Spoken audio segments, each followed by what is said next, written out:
myself.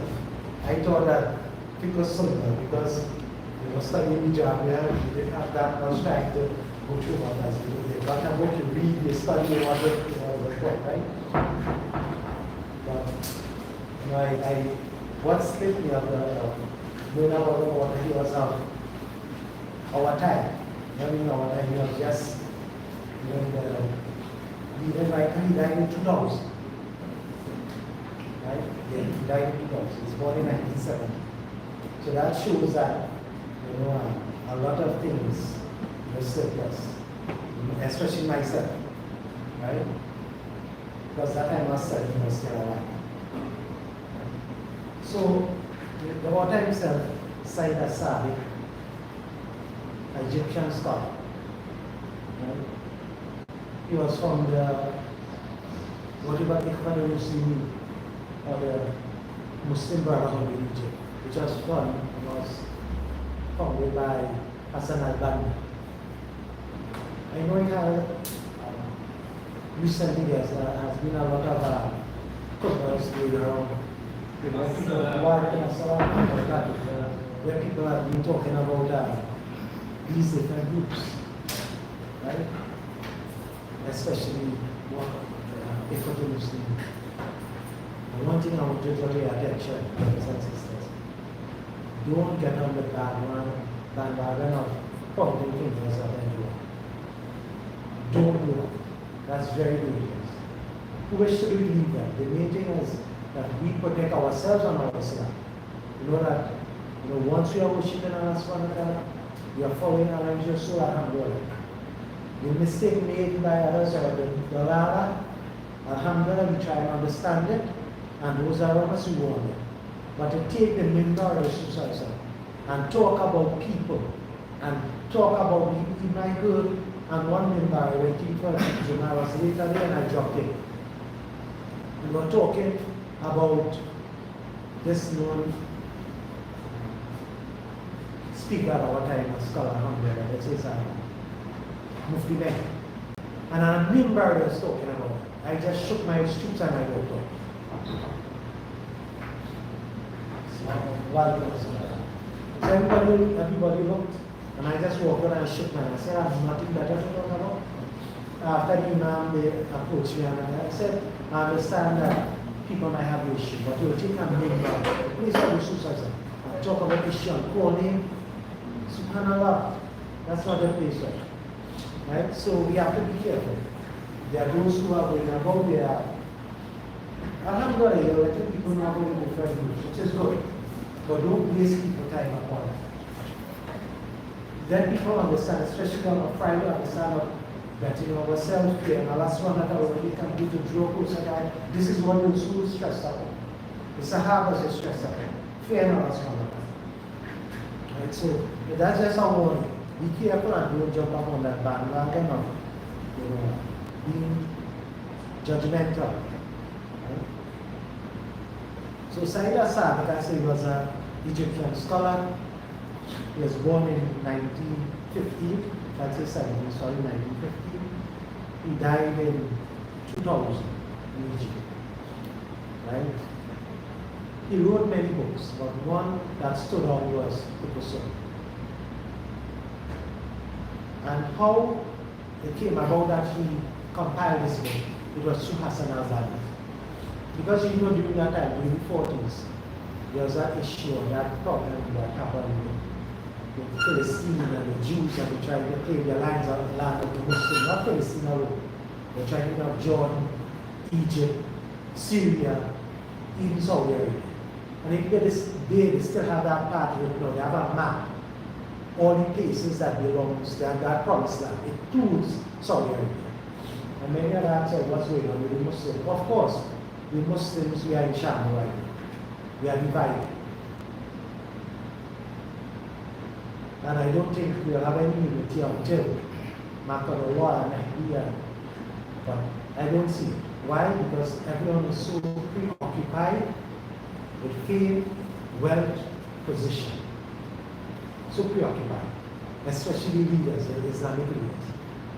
Right? Some might say that, what's wrong with Turkey, what's wrong with Saudi Arabia? Right? what's wrong with Iran and all these other Islamic countries that they are talking so much, they are show that they are standing with the Muslims. But it all boils down to the Benjamin, the money itself, what is involved.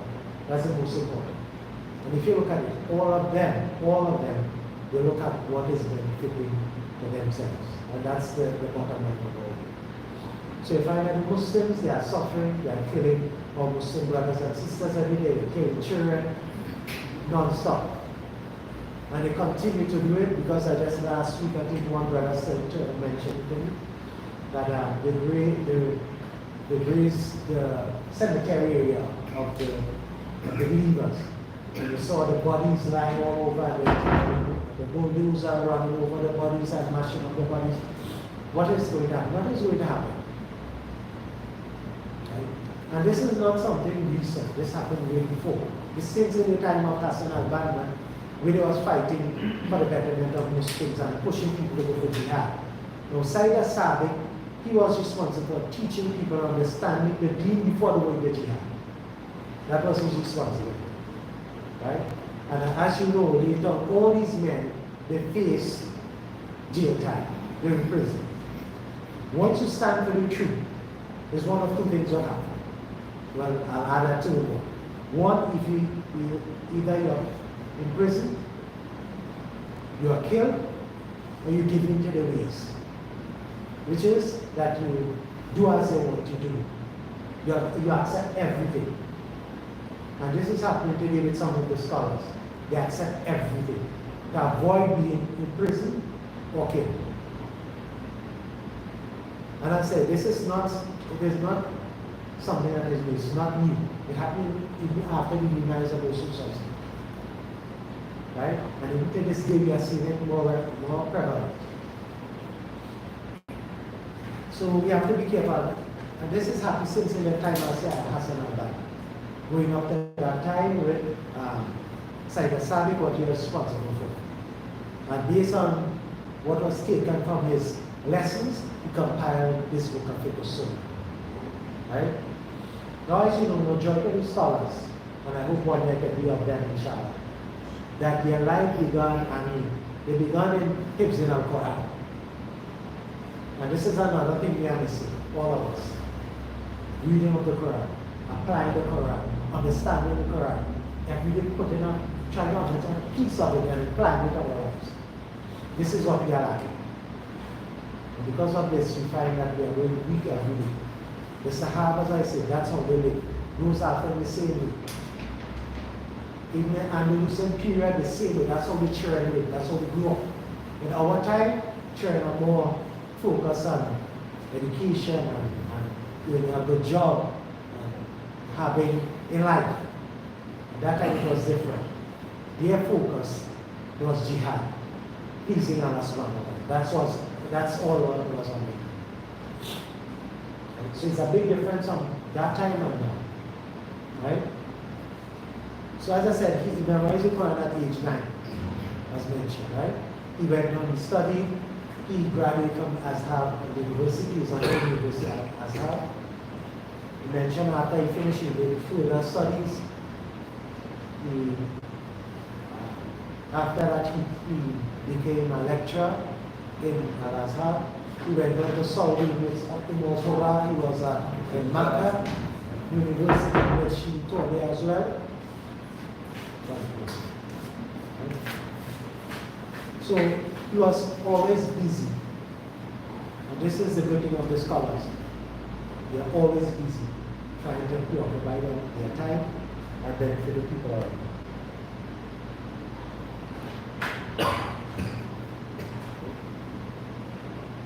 In his time, there was another scholar, Muhammad al-Ghazali, not the Ghazali, right? Muhammad al-Ghazali was a contemporary of Sayyid al-Sabiq. Right? And all these men, as I said, they were in prison. Why? Because they were teaching people the truth, trying to let people understand it. And as you know, government at that time, they were close to Israel, they were trying to make amends, and even with the states, at that time, they were trying to build the Suez Canal. All these things, add up. that where the Muslims are continuously oppressed. Right? So as I said, that this is just a gist of Sheikh Sayyid Sabiq. As I said, what I was somewhat amazed of is that I didn't know he was in our time. I thought it was way before. Right? He was the Egyptian press, they made him the Mufti of blood. Why did they make him the Mufti of blood? Because they say that because that party took us to educate people about that kind of jihad. And once you take that path, well, as I said, it's one of three things. Because I remember that even Saudi, that part of the curriculum was removed. Baba Jihad, it was removed. And how we have to study, we have to go and sit with the sheikhs that we have. We have to know which sheikh we are sitting with. Right? That is one area that we moved totally, and that is a big area. Right? So he was honored in 1992. But I said he died in 2000. Right? And he used that money he won at that time to give back to the poor and help in terms of in the part of knowledge. That's what he did. Now his book, as you mentioned, Fiqh Sunnah. You understand what is fiqh, right? You all understand what is real fiqh. Fiqh is taken from a simple root word from what? Faqih, which is understanding something that is deep in depth. Now fiqh itself is based on, when we say logic, is when you're taking out the proof and you're trying to understand or try and take out the hukum from it. Right? And that is fiqh itself. That deep understanding that the scholar had in understanding a masala or whatever issue that came up that they dealt with. Not all fiqh issues they have proof with. Some are based on logic, some are based on qiyas. Right? Not all they have proof. But here we say fiqh or sunnah. Now the sunnah is not only the sunnah rule. What he meant here, fiqh or sunnah is taken of Quran and sunnah. Right? Now you have to remember, all the books written, they are all criticized. No book has been left uncriticized. Even Sahih Bukhari, known to be the second most authentic book after the Quran, it was criticized. Some of the scholars claim it to be weak. Sahih Bukhari. And some of the scholars claim it to be weak. Which, as I said, that is some. The majority, they held the view of the known scholars that Sahih Bukhari is one of the most authentic books after the Quran. Without doubt. After Bukhari is Muslim, then the Sunnah. Right? And they categorize it and they face it all. Now, the Fiqh Sunnah, his book, it made it very easy for everyone to understand. He made it in a way, even the student of knowledge, if they go back to the book, it will be easy for them to understand. It will be enjoyable. That's how we do it. That's how we made all the notes for everyone. Now, why they criticize it? They said that a lot of this, the hadith, we read quite about. They are weak hadith, some are mabruk hadith, which means their chain is not complete. Without doubt, everyone makes mistakes in life. Even the great imams before us, they have, of the imams, they make mistakes. Everyone makes mistakes.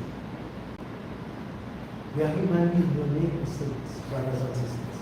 You make mistakes. But the thing is, those that we are aware of the mistake and making with people, you don't bring down those defaults. That a brother might be an example. A brother might have his weakness with gambling or drinking. And we might pull that brother aside and we talk to that brother. You don't make it known to the people and embarrass that brother. That is weakness, that's his mistake. Inshallah, it can stop. But perhaps by our kindness, our good words, maybe one it might stop. And this is the path we have to take. We can't always be, looking to destroy and break down and insult people. No. This is not a way. Right? So, other scholars who criticize, they say that in his book, he used a weak hadith, one, number two, they say he made up mistaken hadith.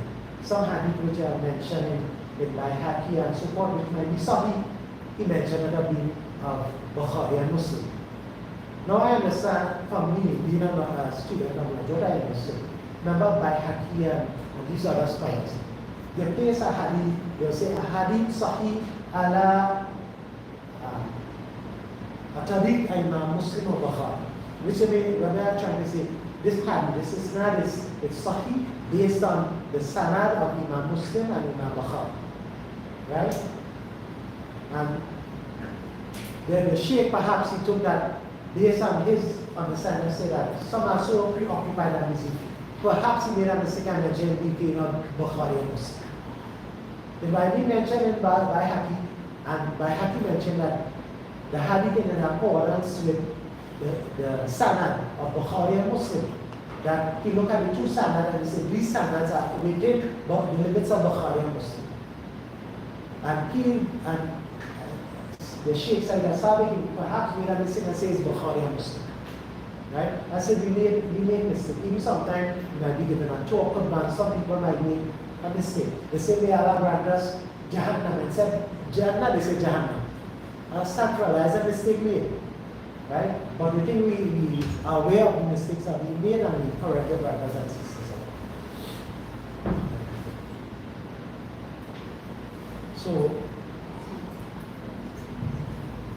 So that's what so going back to that, where he took on a fiqh and a sunnah. Those two areas. Right? And I said fiqh is in depth understanding and the sunnah is based on Quran and sunnah. That's what fiqh and sunnah. So he took from those two aspects and he based his book, his whole book is based upon that. And he placed it in an order of fiqh itself. Going from the beginning of Tahara, different type of water, going right back. Right? Let's see, a lot of people benefit and so forth on this book, inshallah. As I mentioned earlier on before the man came, I said that this class would be short. I didn't want to cancel the class today because so any question before we close up after the issue? Any questions? Any questions before I come to the issue? One, two.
So alhamdulillah, the Sheikh at least being sacrificed from his family and coming down with the entire so you don't want to spread it, okay? So we will shorten the class, if they will allow him to leave. We will allow him to leave early. Wow, right?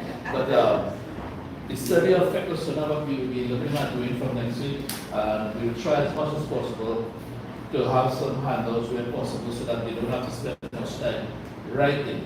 What we want you to do is to spend time understanding. If you do not understand your deen, people, you cannot practice it. And what the attempt of these classes is so that people will be able to have a better understanding of the deen, a better understanding of the various aspects. So we have the Sirah class, which is on Wednesdays. This class with the Sheikh is on Saturday. Now because Maghrib is coming later, we will be starting class, try to start it promptly at 1:45. Because we know Ramadan, we're sure that Maghrib will not be difficult. Right? So we will try to start class promptly at 7:15, and we will end with the Isha. The Isha Adhan is 7:45, and within that time between 7:45, anybody going to ask questions and so on. So we will spend the time discussing this topic. The approach is that we will look at the introduction of Fiqh. What is the Fiqh and so on, and we will explain that. The reference text is Said Sabiq's Fiqh Sunnah. This book is available online. There are several volumes, volume 1 to I think about 5 or 6, 5 volumes that deal with all the various aspects of fiqh. Those of you, and especially the younger ones who are easy to go online and so on, you can go on to the site Sabiq Fiqh Sunnah. It will come up. You can download it. You can keep it on your phone and so on. Just like Rahik al-Maktoum that you are by Mujahid. You know, you can go and download the app Rahik al-Maktoum and you get Sirah Prophet. You can download this too. This is your reference text. It's not the only text the Sheikh will be teaching from. He has his sources and so on. There are Hanafi fiqh, there are Maliki fiqh, there are Shafi'i fiqh, there are Jafari fiqh, and all different kind of fiqh. Right? But we will consider a fiqh of Sunnah, Sayyid Sabiq. I don't think he's any specific school. No. No? There's one of teaching the following year. If I'm correct. Maliki.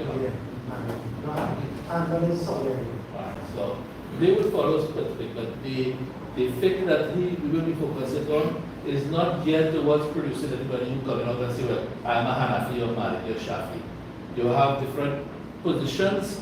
You as a Muslim want it's correct and you want to follow that, alhamdulillah. We're not saying we speak to follow. Right? Others Mashiach, we don't hold fast to any particular school of thought. Different people follows different one that is comfortable with them, what is sahih, what is correct, we do that. Secondly, so you will download and as a reference the Sayyid Sabiq Fiqh Sunnah, which you will be using as a reference text. And as you go along, you will starting off with the various concepts, tahara, different types of water, different types of purification, methods of purification, and so on. We hope to begin on Ramadan, which should be slides on. Alright, we'll see how far we've been on Ramadan. After Ramadan, we will break and we will take in the last week, maybe before you can come to Salah. Alright, and briefly, any questions? We reserve a session, a period of a session. Anybody have any quick thing to review very quickly on the Ramadan so that we will be able to at least, if you have questions and you want to refresh your mind on anything specific to Ramadan and so on. Before the Sheikh leave, anybody want to ask any question that the Sheikh can address? Everybody clear about what we are about? Yeah. Huh? Alright, so two things I want to emphasize. And I keep saying this, right? Everybody will testify to that. We can't practice something we don't know it. None of us go and open an engine and take it apart if we didn't go and study the can. Will we do that? Huh? Right? Anybody else could go and cook a food or bake a roti or knead a flour if you don't know how much flour and salt and sugar and what to do on it? No. Right? So if you do not know how to pray, if you do not know how to fast, if you even do not know how to read the Quran, you can't just go and open one morning and say, oh, look, I don't read the Quran. We have to learn, we have to make the effort, we have to study. When we stand before Allah and Yawm Qiyamah, as each one of us will have to, there's no question about it. We have to die in this world, we are standing before Allah.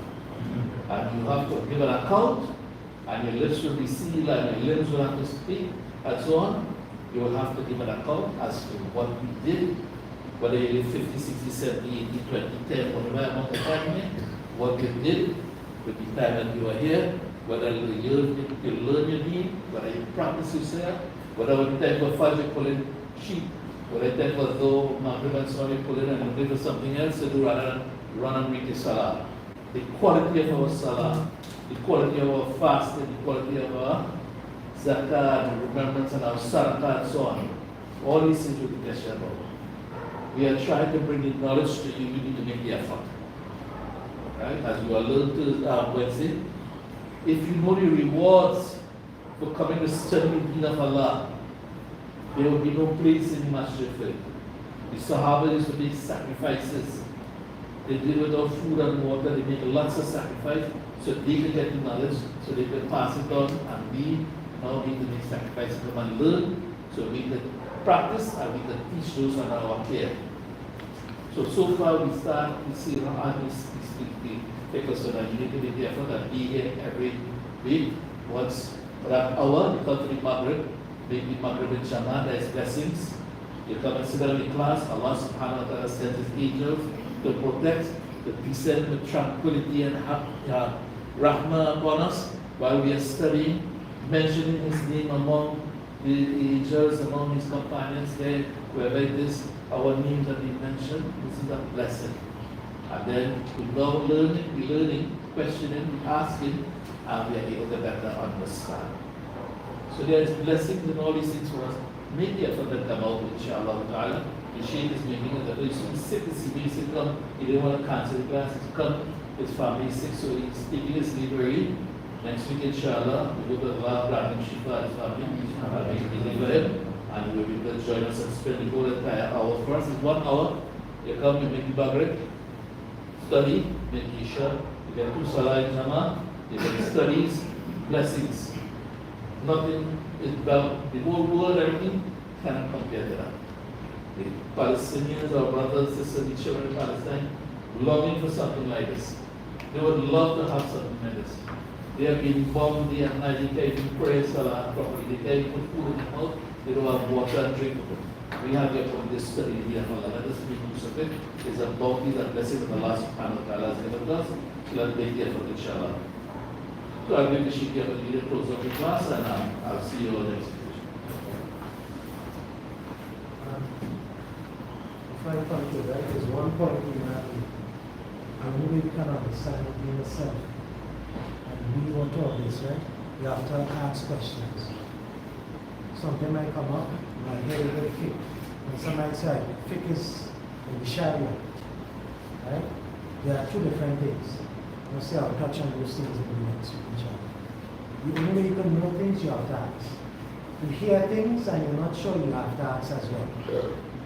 Any doubts you have, you ask. That's the only way you know. That's the only way we can improve ourselves. Right? I'm not one that someone will ask and I will insult someone or belittle. I don't do those things. Right? And always be prepared in life with the shortcomings of people. Always know, and I mentioned this, and I learned this through time. Right? That people might do things to us. Life is not about us. We have to remember that. Because if it was like that, when that old woman was throwing garbage and resources herself, he would have insulted her, the worst of this. He didn't do anything. He had patience with that insult and that form of, oppression. And what happened in the end? Of that kindness and showing some form of love, in the end, that woman accepted his son. And this is the part we have to take. Even though someone might do curse us, insult us, whatever, we smile. It might be difficult, but this is the way we have to treat ourselves. And the next thing, as I said, is that questions, we have to ask questions. That's the only way we know. whatever you do, you must ask questions, inshallah, right? And forgive me, I hope that you will forgive me, inshallah, next week, inshallah, you'll come. I think we have that stuff to do, I think that's stuff to do. Inshallah. Wow.